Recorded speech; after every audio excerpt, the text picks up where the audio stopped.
video is broadcast on LSL Podcast Channel. Thank you for listening. Please subscribe to the channel. You are listening to The Laura Ingraham Show, 855-40-LAURA.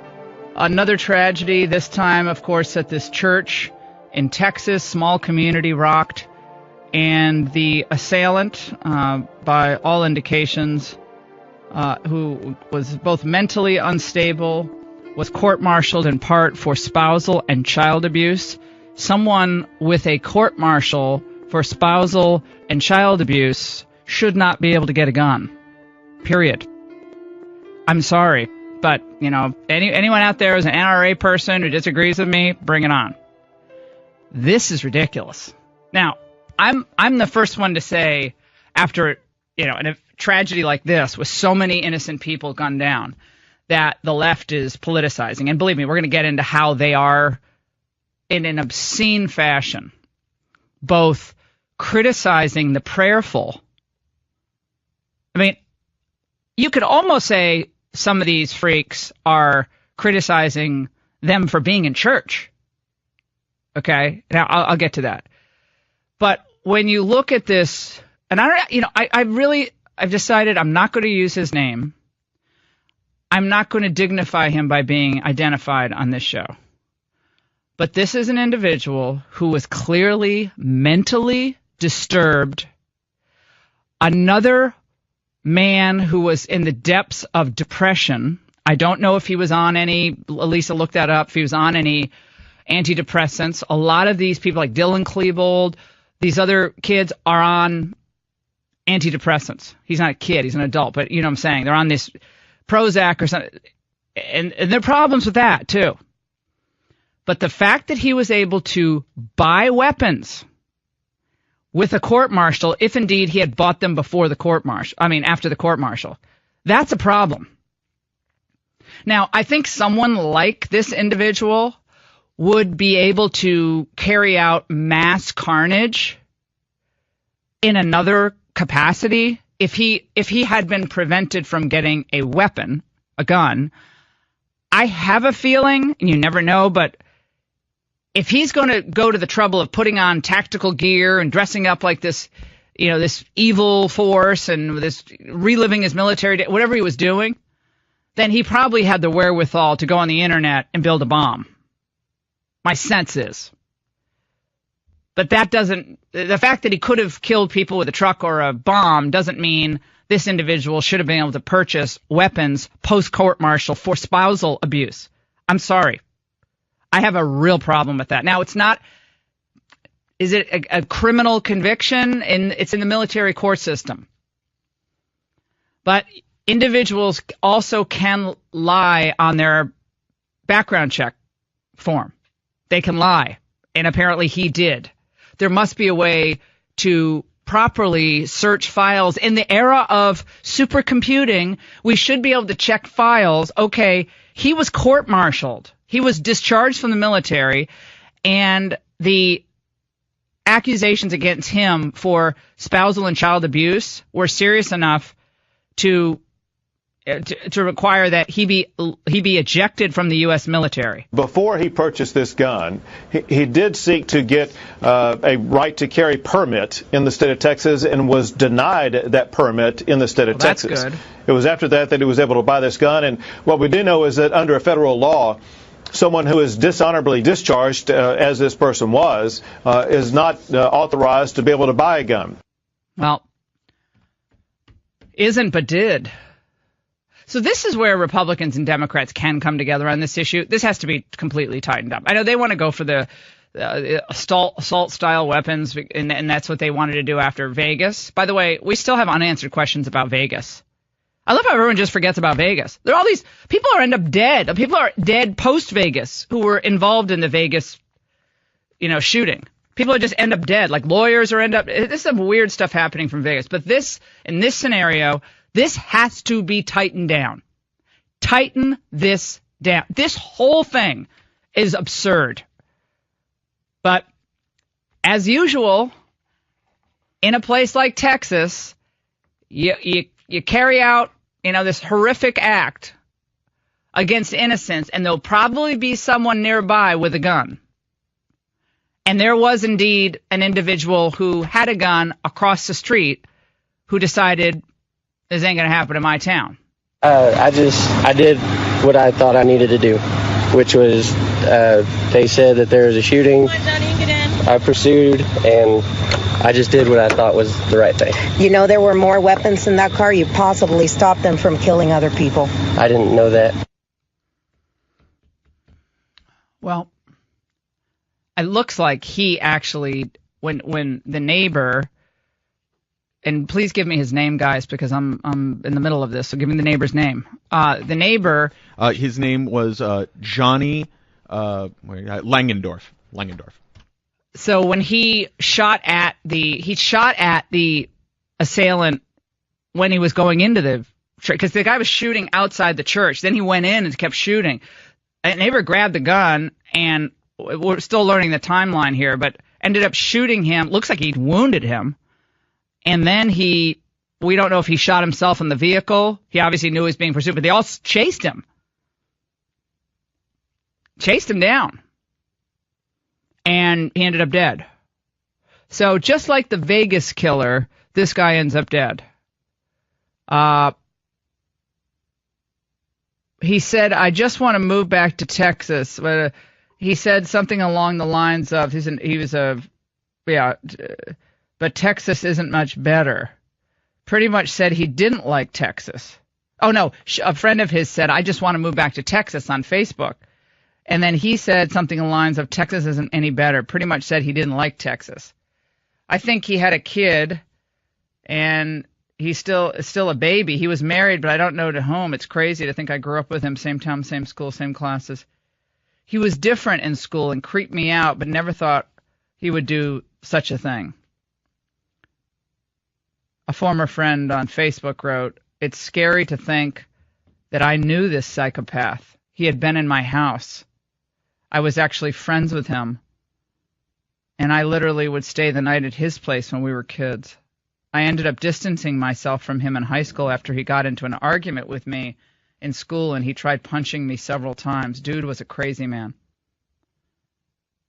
You know, the individuals who did get to know him, they all seem, it's unlike other instances where he's like, oh, he seemed like a normal kid. Pretty much not many people are saying that about him. So he clearly had mental health issues from the time he was young. Interesting that person could actually be in our military at all. 855-40-LAURA.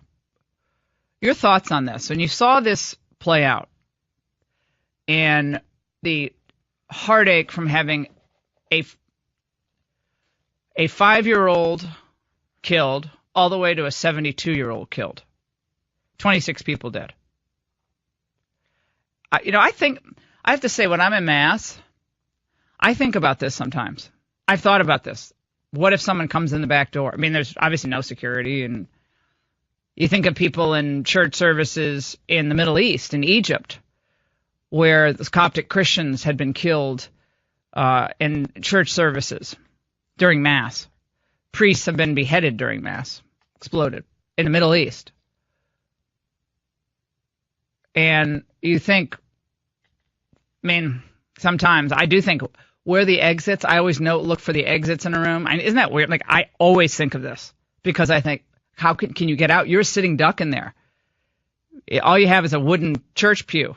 But I've actually thought about this. And I was leaving Alabama because I was down there for 24 hours, less than 24 hours, for the Alabama LSU game with Maria and Chris and I went. And when this broke, your heart breaks for the people of this community. They're just a complete. There are no words, and the depravity and the evil.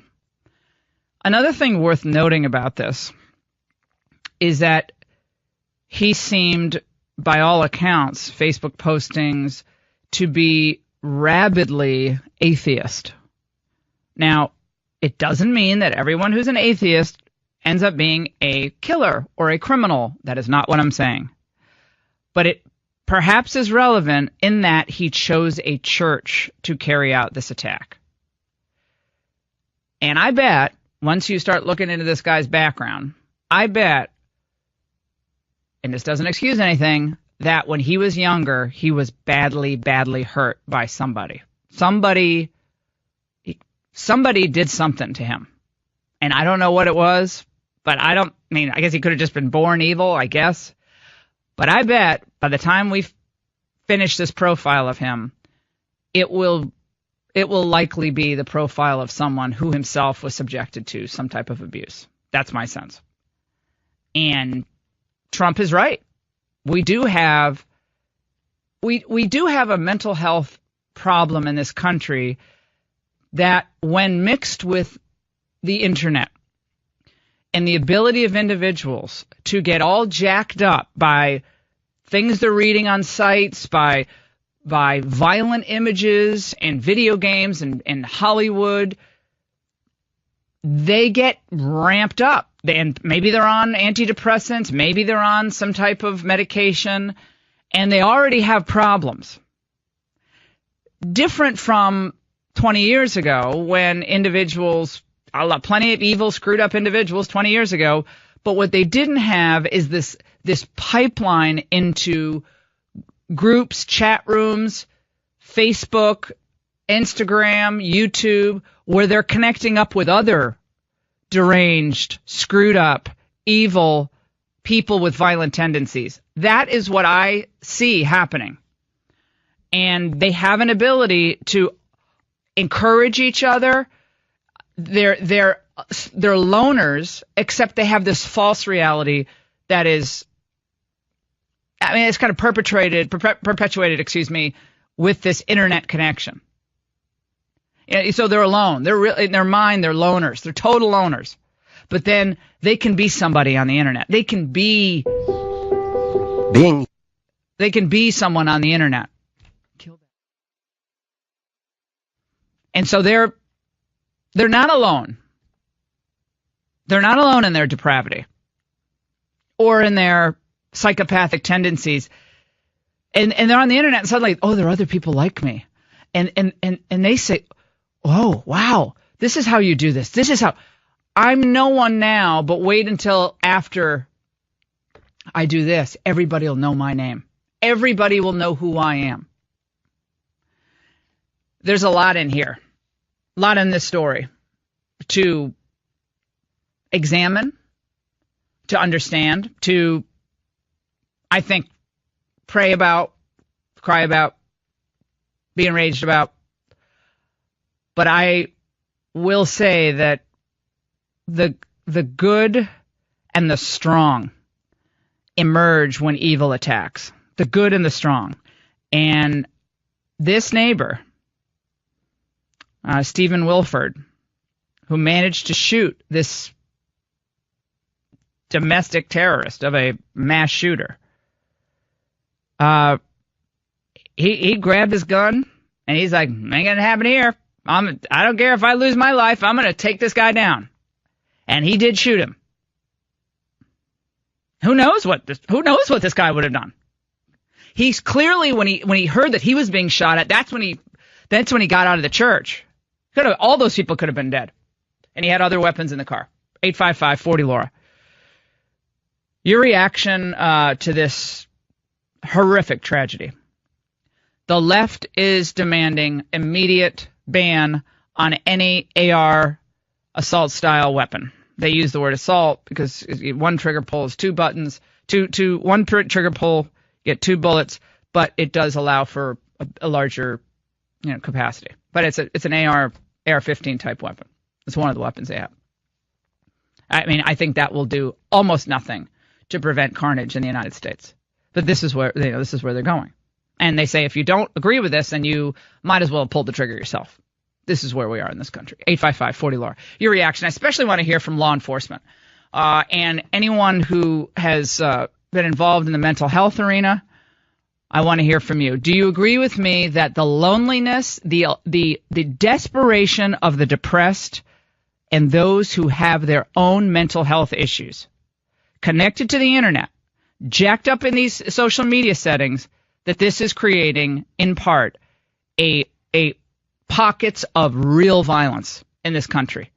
855-40-LAURA. Thanks to my wonderful sponsors and your support, I'm glad to say that we can provide this podcast at no cost to you at all. As a loyal listener of my program, please consider testing our sponsors because they're the ones who actually cover the cost to produce this daily show. So if you're a dog lover like I am, how about giving your dog, your best friend, a fresh, healthy, and nutritious diet? When dogs eat well, they live longer and happier lives. I'm here to tell you about NomNomNow.com, which cooks the world's best dog food. It's made fresh in the USA and delivered right to your door every week. Nom Nom Now's customized recipes cook fresh in our kitchen, delivering healthy nutrition you can actually see. Switch to Nom Nom Now and your dog will have more energy, a shinier, softer coat, and a longer, better life. Nom Nom Now really is the best food for your best friend. And right now you can save 50% on your first 2 orders of fresh, healthy dog food when you use my code Laura at NomNomNow.com. That's code Laura and save 50% on your first 2 orders. NomNom now.com. And code word LAURA. All right, let's go to Mark in Virginia, line 2, here on the Laura Ingraham Show. Remember Ingraham Angle tonight,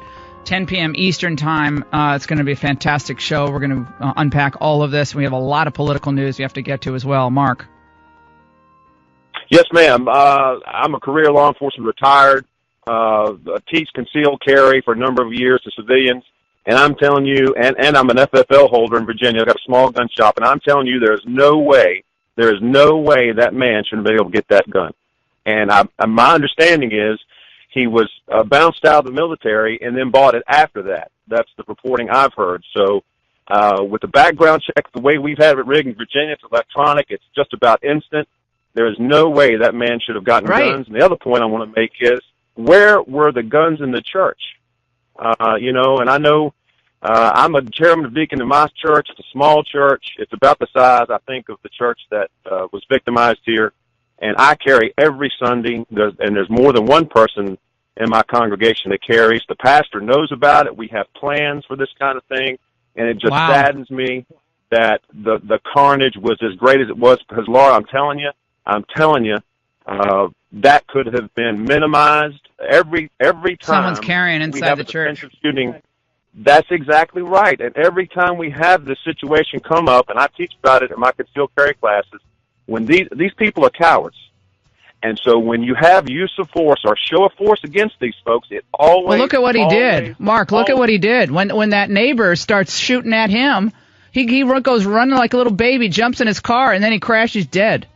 But that neighbor came out. He's like, I'm taken down. He starts shooting. He runs away. He gets in the car and speeds away. I love that call. Keep them coming. 855-40-LAURA. I think Trump's response was fantastic. I think he was right on point. And the left is going crazy on him today. Of course, he's over in Japan when he made that statement. Oh, how dare he say that?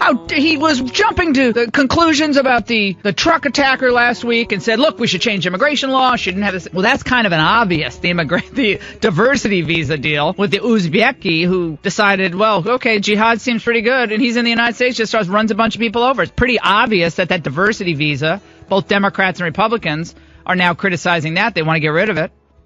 So that was just, that was like, hold up your hand. There's a hand in front of my face. That was obvious. In this case, we have a lot of different circumstances that need to be looked at carefully, and we have to discern the right answer, if any answer. Like in some cases, there is just evil. You can't prevent all evil. But a good person with a gun can often, not always, but often save lives. That's just a fact. I'm going to be hitting this issue tonight on the Ingraham Angle. You want to tune in because we're not going to just talk about what happened yesterday. We're going to remind you of what has happened before and the good that has come out of evil and how evil, in some cases, cannot be prevented. But in that case, what do you do? I mean, you could try to round up how many guns, at least in the United States? 80 million, something like that? It's a huge amount. You could try to round up every gun. Have a national gun registry. I'm sure that'll prevent someone like this guy from ever getting a gun. No, because he can build a pressure cooker bomb in his garage. Pressure cooker bomb.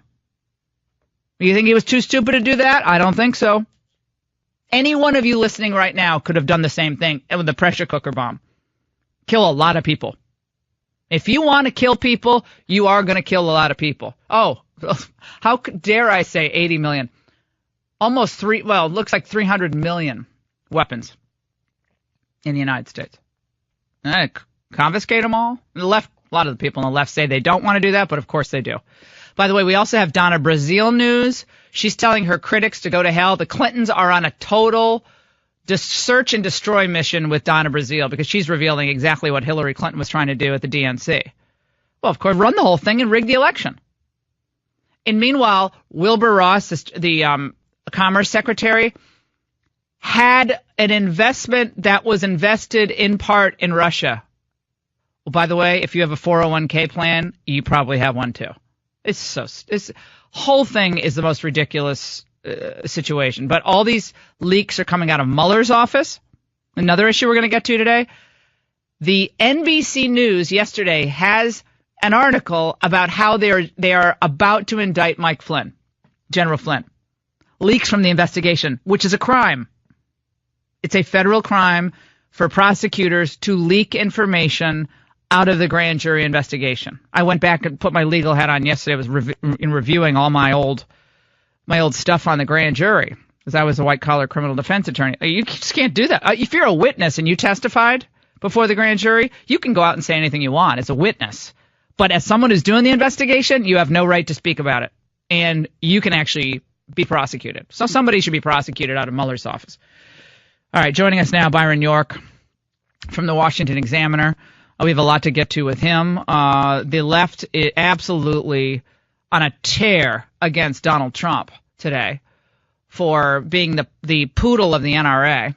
And meanwhile, we have this new news, unsurprising to me, who coined Clush 2016. What difference does it make? Jeb and Hillary, I said, should have run on the same ticket. And once, I hate to say, was I right about it? Yes, I was, because all the Bushes, it looks like, voted for Hillary. Joining us now, Byron York. Byron, how you doing, my friend? Hi, Laura. Thank you. Good to be here. And you know what we ought to be doing is singing the praises of Stephen Williford and Johnny Langendorf, those two guys in Texas who grabbed the gun, shot the shooter, and engaged him in a high-speed chase.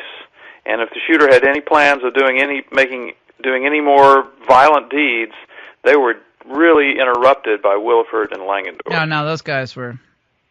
Well, this happens a lot in the United States, not in a mass shooting context, but an individual who is armed and who knows how to use a weapon safely, merely brandishing a gun in a home invasion situation. Usually the attacker just leaves and runs, and it prevents a home invasion or any type of violent act.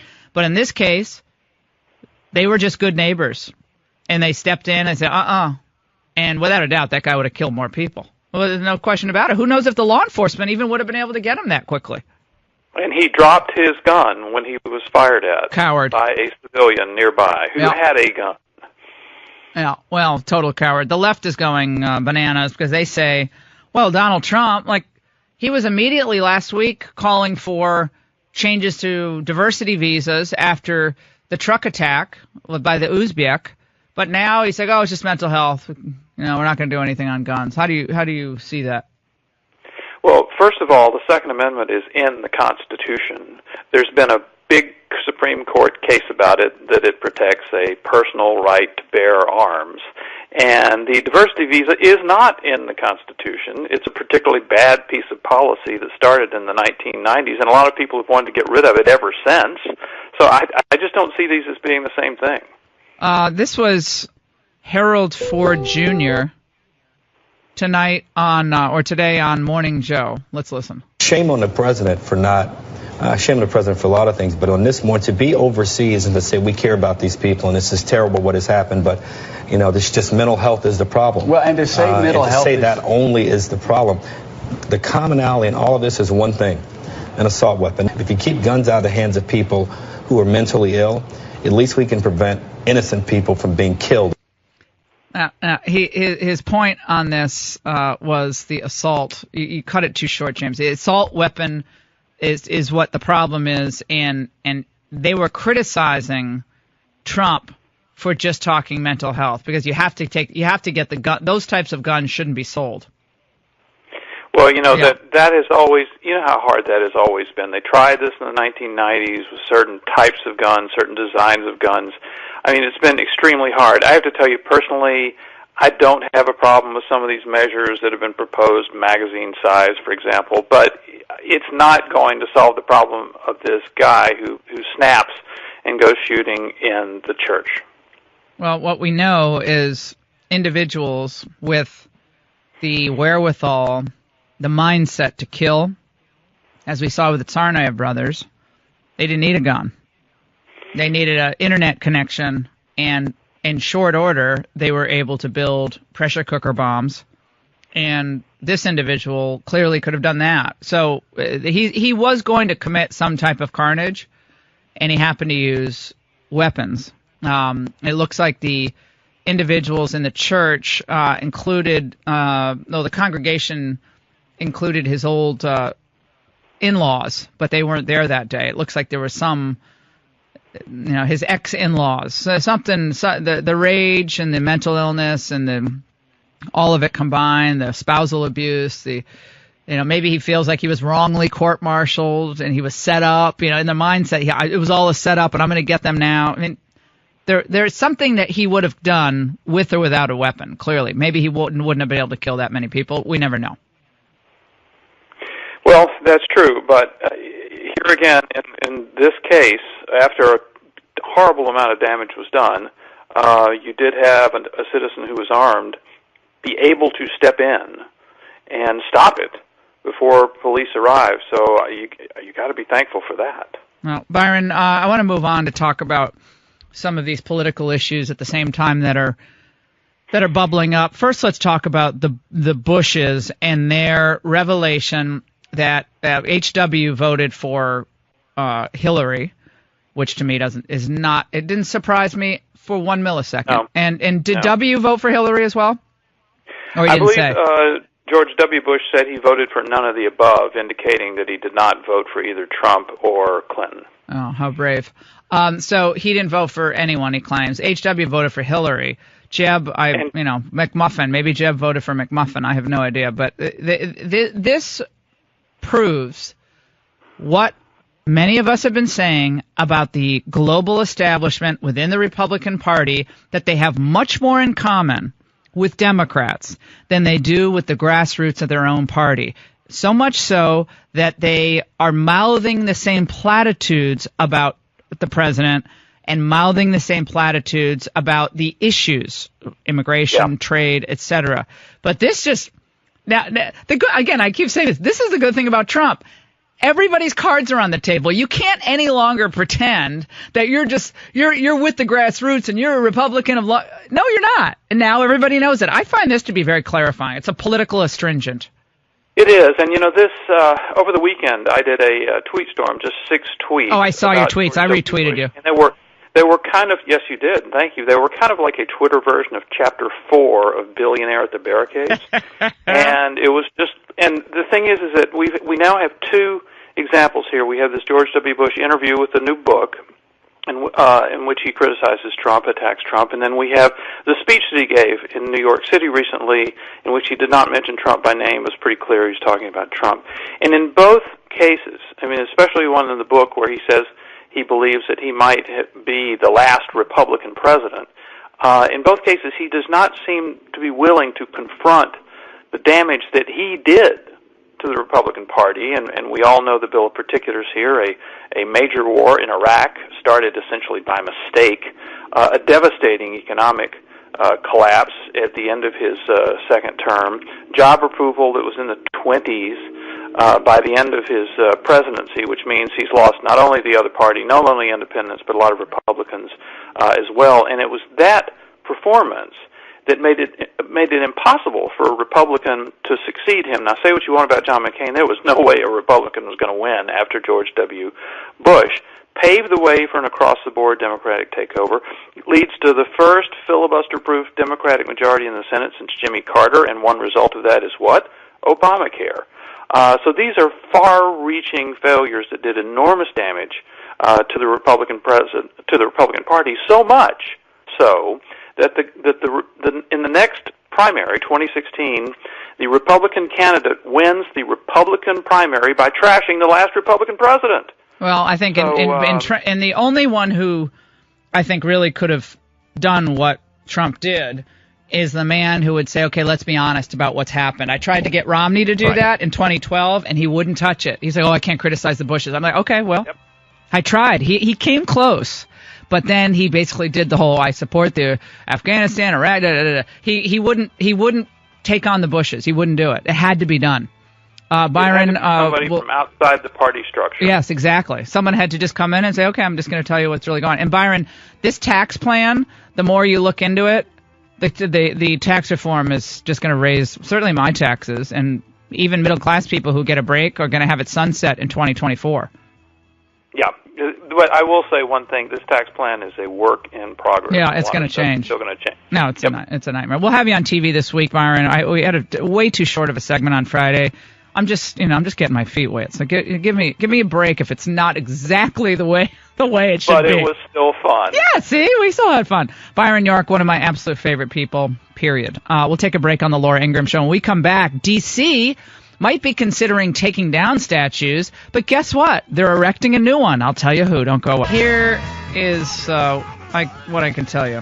The council member for the District of Columbia, Ward 7, that's just a section of the city, Vince Gray, said he expects the D.C. City Council to be in unanimous support of installing a new statue in D.C. for Marion Barry, the long-serving mayor and crack-smoking, as it says in the American Thinker, whoremongering, tax-cheating mayor.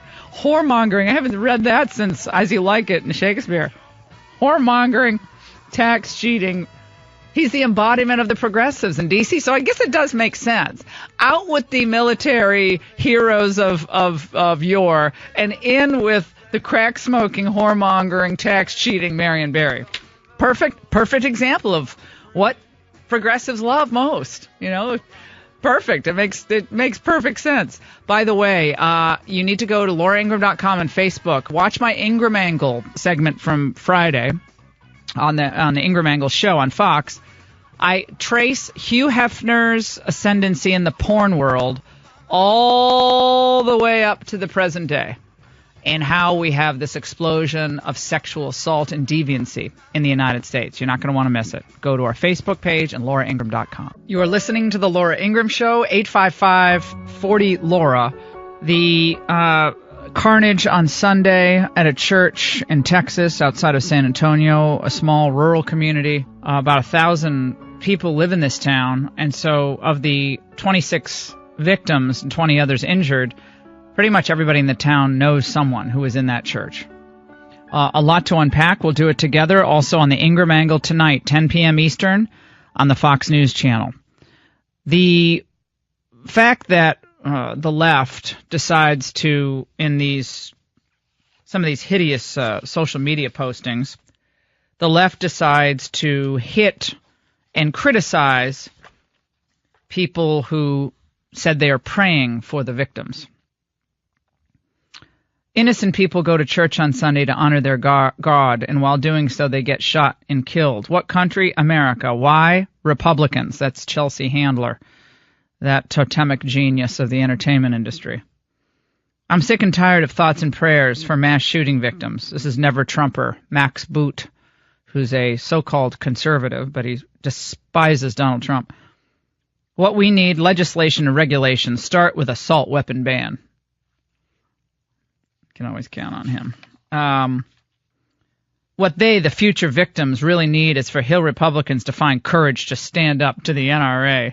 Again, Never Trumper, Max Boot. Goes on and on. Joy Reid. The NRA is soaked and bathed in blood. How do its adherents sleep at night?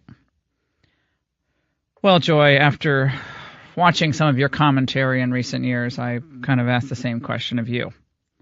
I have some thoughts and prayers for Speaker Ryan. I think that your cynical acquiescence to this rot in the service of greed is shameful.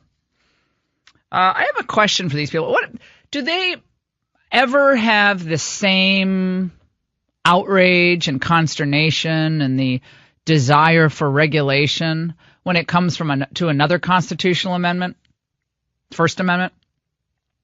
They never want to draw any connection between the pornified, depraved culture in Hollywood, where the most grotesque types of violence and sexual deviancy is highlighted and glorified, celebrated, becomes even comedic at times. From the mommy porn of 50 Shades of Grey all the way to so-called network television right in Family Hour, where we see promos for 10 p.m. shows where people end up with their throats slit in the back of in the trunk of a car, or absolutely disturbing scenes of child mutilation, abuse, other images in other mediums like Netflix that show Stranger Things, odd, twisted, demonic. I don't think Hollywood ever said, well, you should be ashamed. Well, Christians across this country, people of deep faith, people who are worried about what's happened at every level of society to our children and their understanding of themselves, intimacy, relationships. Christians for years have been saying, hey guys, yeah, of course there's a First Amendment, but can't we do better than this? We can have great drama, and yeah, you can have, there's all violence in life. You can have violence, but my God, now it's so twisted, it's so dark. Do they ever take responsibility for that? Of course they don't. No, because they're Hollywood. They make a ton of money off this stuff. The more depraved, the more money. We had a situation last year, the year before, where the Today Show was actually doing this whole segment on moms and their daughters reading 50 Shades of Grey together. They were celebrating that. Remember, that was a sadomasochistic relationship a woman had with another man that then became her obsession and ended up, for her, being very fulfilling and twisted, et cetera, et cetera. International bestseller. And spawned 50 Shades Darker, darker. Darker and darker and darker and darker. And a movie franchise, too. Oh, but all I'm saying is people come out of the culture.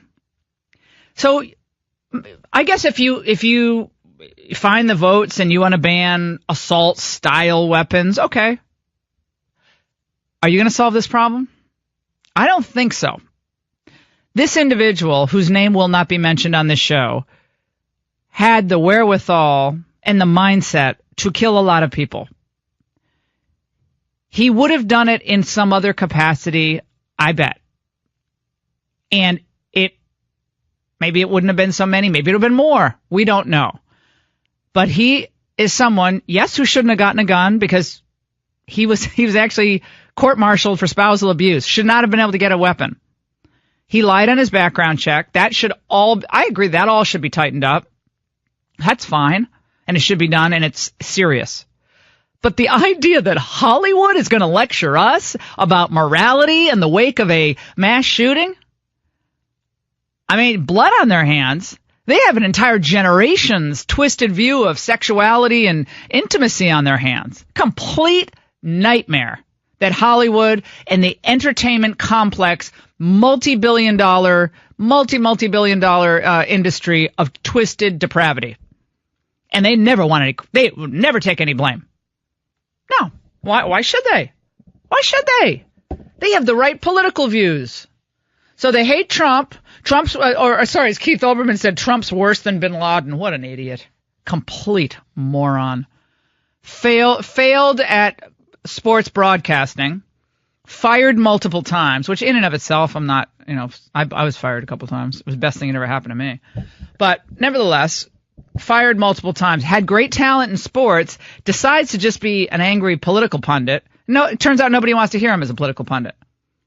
No one wants to hear Keith Olbermann. But Keith Olbermann, Trump's worse than bin Laden. Again, one of the great values of Donald Trump. We now know where everybody stands. I love that. We love that Keith Olbermann. I've been saying this for years. The left is more afraid of Christian conservatives and Trump supporters than they are of ISIS. I've said this for years. Earlier I said Al-Qaeda before ISIS. They're much more afraid of them. Why? Why are they more afraid of them? Holds up to mirror to their own lives. What have you been doing? Who are you? What choices have you made in life? They want no accountability. Zero. You said recently via tweet that Trump and his family have done more damage to America than bin Laden and ISIS combined. Yes. Do you believe that? Yeah, we did really well after 9/11. I don't think the country has given itself enough credit for what we did not do after 9/11. We did not restrict all of the freedoms in this country. We did not single out people. We did not destroy the fabric.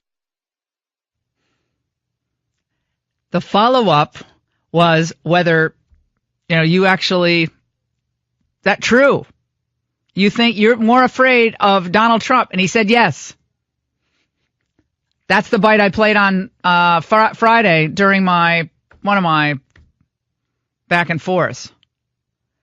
He's asked, you said this, and he said, yes, that's what I think.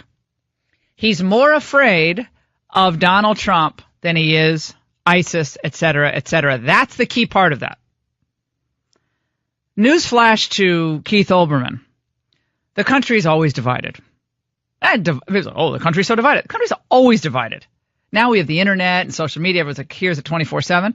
It's always divided. The only time it wasn't divided, Craig Shirley is right. It was right after World War II, during part of World War II, in the aftermath, and for a couple months after 9/11. That's it. We're divided. Divided since Roe versus Wade. Supreme Court decides you have a constitutional right to murder your own child. Constitutional right. That's what the founders were all about. Kill your own offspring. That's in the Constitution. Well, we're really divided about that still. 42 years later. 43 years later. We're divided. We're divided on affirmative action. We're divided on issues of, social mores. We're divided on military interventionism. We're divided on a lot of topics. Divided on immigration. Although less divided, I think, than the establishment believes. But this idea that the religious people who are reaching out in prayer to the victims are part of the problem, which is what these Hollywood people are saying, again, this is what we've come to expect. This is what we've come to see from the hateful left. 855-40-LAURA. And then other really dumb comments. There are no background checks on these long guns in Texas. What an idiot. Alyssa Milano. Oh, okay. Not true, of course. The murdered victims were in a church. If prayers did anything, they'd still be alive, you worthless sack of blank. All those attacking Paul Ryan who said, we are praying for the victims. The killer was an atheist, avowed atheist. And he celebrated atheism and advocated for atheism. Doesn't mean that all atheists are prone to violence, but he had an empty, dark heart. And someone with an empty, dark heart going to do bad things to himself, herself, or other people. I've got to say, for 1 millisecond, did any of you think this was a woman who did this? Chris and I were going to the gym, and I said to him, for not 1 second do we think it's a woman. He's like, you're absolutely right. Women don't do this. I'm sorry. I mean, I don't know the last time a woman did anything like this. This is a guy thing. I'm sorry, and I'm going to sound like a raging feminist here, but the men, you just take one look at him, though. You look at that face of his. He looks like a complete freak. So the whole look of him looks demonic, but he would have done something else. How about the hero neighbors? Took after him, brought their long guns. They shot him. They hit him. And when he started hearing that bullets coming his way, like all cowards, he dropped his weapon, got in his car, and tried to speed away, ends up crashing dead. It looks like he died of the gunshot wound that the neighbor hit him with. And it's not clear yet. If there's an update, Elisa, let me know. But I don't think yet we know about this. So we'll keep examining this. But my sense here is the more prepared you can be, and sometimes there's just no way to be prepared. You're bowing down in prayer. You don't know if someone's coming in the back of a church. If you had a security guard there, this guy would have taken out the security guard. One security guard versus an individual who has a will to kill, not going to do much in most cases. So he comes into the church, they're praying. Maybe they're singing, maybe they're listening to the pastor. Pretty hard to react quickly unless you have tactical military training. And you're carrying, and you kind of have your hand right near your gun. I mean, you're drop and roll, but this guy just unloaded. It's a lot like in the Las Vegas shooting. He was shooting from above. They're at a concert. You didn't know where it was coming from, and they were kind of sitting ducks there. Same thing in this situation. Although I do know a lot of people who carry at mass. And if you're in Virginia, no problem. No problem. You get a right to carry, and you'll be able to, if you're not, you see, somehow in Virginia it seems like they do a better job of the background checks. I'm not sure what happened here, but I know a lot of people who carry at mass. Do you know anyone who carries going to church or at a theater? Same thing. I'd rather be prepared. That's my sense. I mean, you have a better chance of surviving if you're prepared, but still might not survive. 855-40-LAURA, your reaction to this and a lot more. The Democrats going for the guns. Trump says mental health. This guy shouldn't have been able to get a weapon after spousal abuse and child abuse. Most of these killers have done some type of abuse, have shown some type of abusive behavior, self-mutilation, spousal, child mutilation, or animal mutilation. Again, dark, depraved hearts. You're listening to the Laura Ingraham Show, 855-40-LAURA. The cable news crowd rushing to condemn Trump, I guess because he didn't come out within minutes to say that all AR-15 should be banned in the United States. They're criticizing him and others for focusing on mental health. They're criticizing. This is what they're going to do. Meanwhile, of course, the Democrat Party is just being completely exposed for the internal corruption, the cancer within the party known as the Clintons. Hillary Clinton wanted to pre-wire this election in 2016. She didn't want to leave anything to chance. And Donna Brazile blows the lid off this in her new book. And so what are they doing to her now? Their old pal. Oh, they're it's the politics of personal destruction. Donna Brazile's the problem. And so Donna Brazile now says to her critic, go to hell. Greg Abbott's going to be joining us, the governor of Texas, the latest on this shooting. And do you carry a weapon in a theater, public places where you're allowed to do so, even church, because you always want to be prepared? Do you? Will you? Don't go away. Did you know that nearly 29 million Americans have diabetes? This November is National Diabetes Awareness Month. If you have type 2 diabetes, you're at risk for complications, including an increased risk for heart disease. Many people with diabetes are 2 to 4 times more likely to have a heart attack, heart failure, or stroke, or even die. Please talk to your doctor about screening for diabetes and heart disease. You can learn more by visiting womeningovernment.org. Well, the haters who are just going to hate, as Taylor Swift sang, they're trashing people who say those things now. If you say you pray for the victims, you're just part of the problem because you're obviously somewhere along the line you're defending the NRA. The killer was a committed atheist, looked down upon people of faith, ridiculed people of faith, clearly had a major gripe with his ex-in-laws who attended this church. Somehow was able to buy weapons after his court-martial for spousal and child abuse. Joining us now is my friend, who is the governor of the state that's been through so much, from natural disasters now to this, Governor Greg Abbott from the Lone Star State of Texas. Governor, on such a sad day, it is still great to talk to you. Tell us what you know now, any more details about this sick and depraved, dark-hearted individual, and what we might take away from this as far as lessons and perhaps future policy implications. Well, listen, Laura, there's a lesson that is as old as history here, and that is the world has evil in it, and this is evil. And we've seen evil multiple times recently, whether it be a terrorist driving a truck down a bike pathway in New York, or a terrorist in London who used bombs or knives, or listen, you can go back to the early stages of the Bible and you see evil take place. And the one way to deal with evil is to rely upon God and the goodness of God. And you know what? That's exactly what I experienced last night. I was with the tremendous people of Sutherland Springs last night. I got to visit with the families of the victims in a community center. We prayed together, which was the thing they really wanted to do.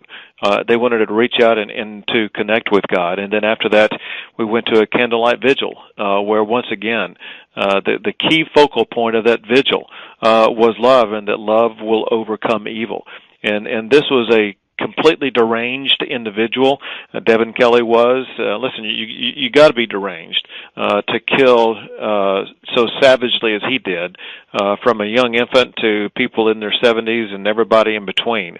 But they're clear. I think, as you intimated, this was not a random act of violence. I think he wanted to target this church because of a family connection with it.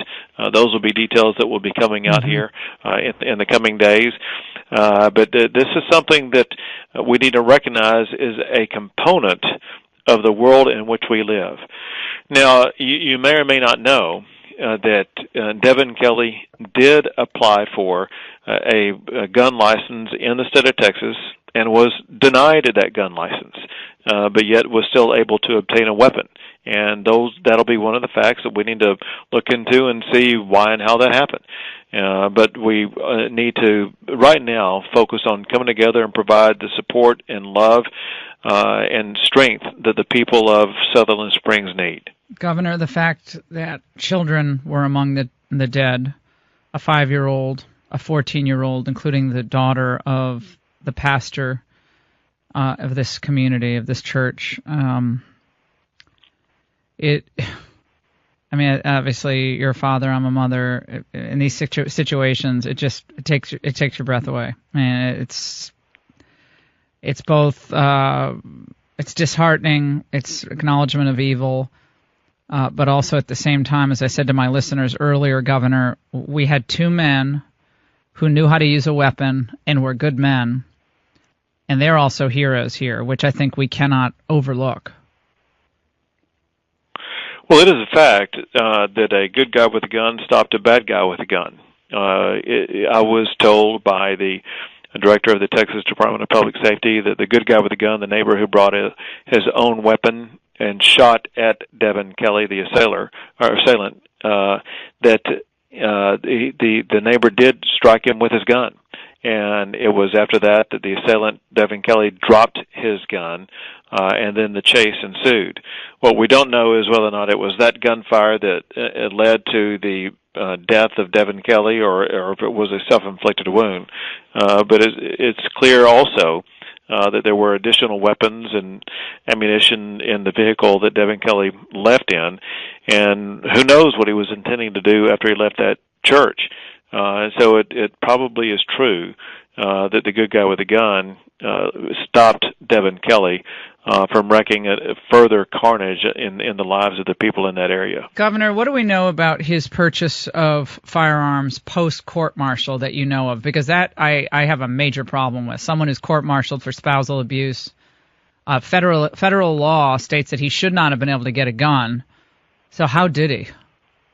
Yeah, you're a lawyer, so you're like this. It's 18 U.S. Code 922 that prohibits someone like this from being able to obtain a gun. So that there are laws in place that address the situation, and under current law, he should have been prevented from getting a gun. As I mentioned earlier, under state law and his application to the state of Texas to get a license to carry a gun, he was denied by the state of Texas. Why and how he was not stopped when he went through the federal background check, we don't know the answer to yet.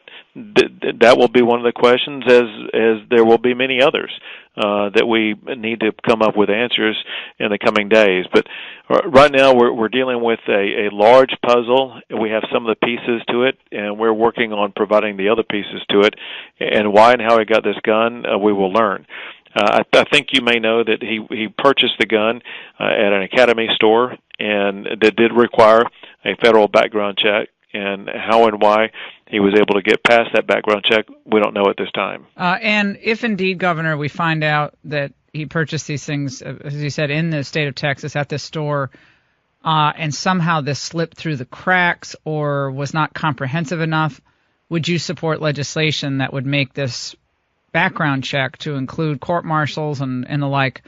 Would you support legislation or measures that would tighten this up? Well, I think that already exists. And this may be one of those situations where, once again, we don't need additional laws. We need to have current laws enforced. But before we can get there, Laura, the fact is we need to learn all the facts. Right now we're dealing with suppositions, and dealing with suppositions is not a good way to figure out what type of legal changes we need. We need to get to the bottom of the facts and find out what happened, why it happened, and what can be done about it. And so let us, here in the coming days, we're moving at great speed to make sure we get to the bottom of this. Let's do that first before we start speculating on what type of law is needed, because it may turn out that all the laws that were needed to address this currently exist, but they simply were not applied or enforced. The American left, Governor, and I know you have to go, but the American left has seized upon this to ridicule those who say they're praying for the victims, because they then take it to the next step and they say, we're sick of your so-called prayers when you're basically bought and paid for by the NRA. You have blood-stained hands, they're saying of Paul Ryan and others, because you simply do what the NRA says. What is your reaction to that? Anyone vitriol? Anyone who says that is denigrating the families of the victims in Sutherland Springs, who themselves were insisting that their response be one of prayer to God, faith in God, looking to God to overcome this challenge. The people who are lodging these complaints need to empathize and support the families of the victims, because it is they themselves who are saying this is the time to come together and pray to God and look to God for the answer. And so I'm going to be sticking up for my constituents and the people who are suffering in Sutherland Springs and follow the pathway they are asking us to follow. And how is Houston area doing, Corpus Christi up to Houston, Beaumont, after these floods, Governor? Still massive amounts of work needs to be done, drywall being ripped out, black mold, all the things people in New Orleans are very familiar with post-Katrina. But how are y'all doing? Well, it's a big challenge in the area where the hurricane came onto shore, which is near Corpus Christi in the Rockport, Port Aransas area. There is still buildings that are crumbled, many buildings that are crumbled, and it's going to be a very long process just going through the rebuilding. In the greater Houston area, where there was massive flooding, there are hundreds of thousands of homes that are having to be mucked out and rebuilt. And I got to tell you, hands off to Samaritan's Purse and so many other faith-based organizations that are going in there, helping these families go through that rebuilding process. And then getting on closer to Louisiana, you do have Beaumont, Orange, and Port Arthur. That had very heavy flooding, and once again, whether it be people at the state, federal, or local level, or our great philanthropy, there are people who are coming together, working to support these people and rebuild as quickly as possible. Candidly, I tell you that there have been several uplifting moments, one of which was when the Houston Astros won the World Series. And that was a spirit lifter for everybody. I agree. I think I felt like God was smiling on Houston. I felt like it was just that is exactly what should have happened, and it did. Governor Greg Abbott, thank you so much for sharing some time with us. Another very difficult day for Texas, and it's going to be a difficult aftermath. There are a lot of people dead, and we do pray for you. Our whole family prayed for you last night, and we'll continue to do so. Governor Greg Abbott here on the Laura Ingraham Show, and I am now experiencing social media backlash for an issue that I just was informed. I apparently made a mistake yesterday on social media, unwittingly. But boy, is this community upset with me. I'll tell you when we come back. All right, tonight I'll have Paul Ryan on the Ingraham angle, so look forward to that. We're going to be talking about, of course, the left's attack on him in the aftermath of this horrific shooting in Texas. Also, this tax reform bill is getting a huge amount of criticism across the board, both from the left and the right. The right saying you didn't really simplify things. You got a 46% tax bracket hidden in there. When I saw that 46%, I'm like, single mother of 3 kids, I don't want 46% of my tax taken. No, that's a bad deal. So we're going to hopefully get that fixed. So apparently I stepped in it yesterday when I tweeted out a picture of something I saw in Tuscaloosa on Saturday. I was walking into the stadium with some buddies, and I took 3 guys from the military with me, old friend and his buddies. And they're all in training together. Amazing people. Max Kingsley and his buddies. And Maria came and Chris, and we all were walking in, and we're passing by the $1 Million Band, which is they have 500 people in the band in Alabama. It's unbelievable. And on the ground, shiny, shiny, shiny, dozens and dozens, it looked like, of tubas. I thought it was a cool picture. They're all very carefully laid on the ground as they're getting ready to walk into the stadium, march in. And I tweeted a photo of it. And Elisa, what now? People are upset at me. What are they upset about? People are upset because those are not tubas, Laura. Uh-oh. Whoopsie. What are they? Those, as one of your Twitter followers says, those are saxophones. What? Dearest Laura. I don't even know what a saxophone is. I'll give you a saxophone. I thought you were going to say it's a French horn or something. I don't know what it is. It looks like a tuba to me. Technically, they are saxophones. And what's the difference? I think they're a little bit smaller than tubas. Oh, fine. And all of your followers... I did think it was a lot of tubas. Yeah. Well, all of your followers say that they are music performance snobs. And they're sorry, but you are incorrect. Okay, well, I stand corrected. The saxophone versus the tuba. Well, I am an orchestral mental midget, apparently. I don't know, but it's an amazing band, and I thought it was an incredible picture. You can go on Twitter and see it. And I have some other photos up on Twitter and Facebook as well. I'm looking at the photo of a sousaphone right now. Saxophone or sousaphone? Now you're both... S-O-U-S-A. Sausaphone. Yeah. I thought it was sassy, like sassy phone. Sassophone. I can easily see how you could make that mistake. You know what they did, by the way, the $1 Million Band? They did a huge tribute to the military. They did Into the Wild Blue Yonder. They did the Air Force. They did In Formation, a plane. Then they did the Army. They did the Navy with a big ship in formation. These guys are unbelievable. It was really fun. Fun to just watch that. No one's taken a knee in Tuscaloosa, I can tell you that. You're listening to the Laura Ingraham Show. 855-40-LAURA. We have a lot more to get to. Don't touch that dial.